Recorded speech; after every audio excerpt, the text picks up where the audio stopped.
İzləyicilər, haliyə bir şad xəbərimiz var. Bu şəxslərin maaşı 2 qat hesablanacaq. Əmək Məcəlləsinə təklif edilən dəyişikliklərə əsasən istirahət, səs vermə iş günü hesab edilməyən bayram günləri və ümumxalq hüzn günü görülən işə görə əmək haqqı ödənilən zaman yalnız gündəlik deyil, saatlıq tarif maaşı da nəzərə alınacaq. Musavat.com xəbər verir ki, bununla bağlı Milli Məclisin deputatı Vüqar Bayramov məlumat verib. Bunun sözlərinə görə həmin günlərdə əməyin vaxtamuz ödənilmə sistemində gündəlik və saatlıq tarif maaşının 2 mislindən, əməyin işəmuz ödənilmə sistemində 2 qat işəmuz qiymətlərində və aylıq maaş alan işçilərə iş aylıq iş vaxtı norması çərçivəsində görülübsə, maaşdan əlavə gündəlik və saatlıq vəzifə maaşı məbləğindən asılı olmayaraq, əgər iş aylıq iş vaxtı normasının artıq vaxtda görülübsə, maaşdan əlavə gündəlik və saatlıq vəzifə maaşının 2 qat məbləğindən aşağı olmamaqla əmək haqqı ödəniləcək. Yəni, bu nə deməkdir? Bir daha izah edirəm.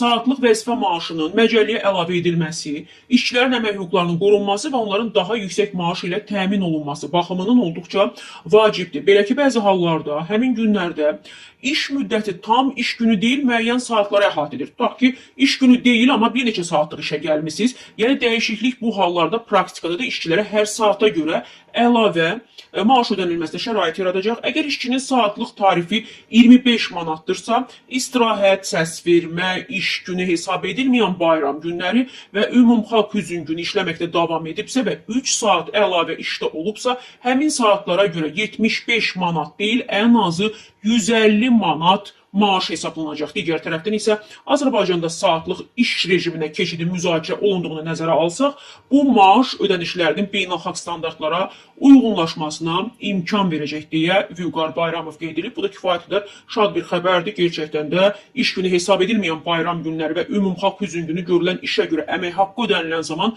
yalnız gündəlik deyil, saatlıq tarif maaşı da nəzərə alınacaq dəyərli izləyicilər.